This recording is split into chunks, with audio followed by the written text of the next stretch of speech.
ब्रह्मवृक्ष का जंगल। Location car के अंदर सुनसान रास्ता। दोपहर 5 दोस्त अन्वी, ऋषभ, नेहा, विवेक और काव्या एक सड़क से गुजरते हुए सुनसान जंगल के अंदर एक पुरानी हवेली तक पहुंचते हैं।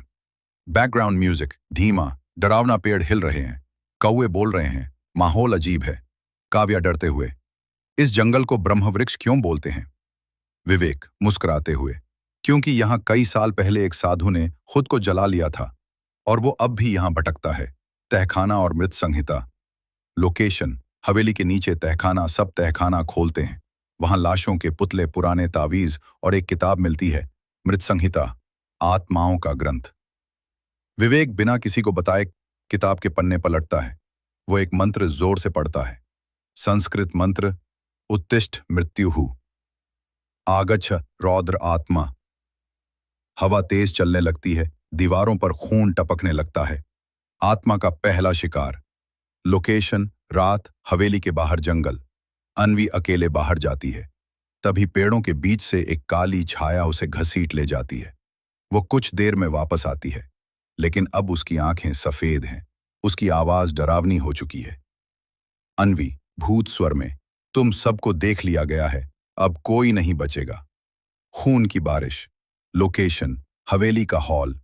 नेहा को बाथरूम में कोई खींच लेता है, दीवार पर खून से मरोगे लिखा है। काव्या का आधा चेहरा गल जाता है। विवेक की आंखों से खून निकलता है और वो किताब के पन्नों से जलकर मर जाता है। ऋषभ एकमात्र बचा है जो अन्वी को रोकने की कोशिश करता है। अंतिम संस्कार लेकिन उल्टा। ऋषभ अन्वी को बांधकर उसे शुद्ध करने की कोशिश करता है, मंत्र पढ़ते हुए उसे आग में झोंक देता है, पर अन्वी जलने के बजाय हंसती है। आग मुझे नहीं मार सकती, मैं अब केवल आत्मा नहीं, मृत्यु की देवी हूं। हथौड़ा बनाम चेन सॉ। ऋषभ पुरानी लोहे की हथौड़ी से लड़ता है, अन्वी चेन सॉ से वार करती है। लड़ाई खून, हड्डी और आत्मा के बीच चलती है। ऋषभ उसका सिर काट देता है और किताब को चीर डालता है। आत्मा का अंत? शायद नहीं।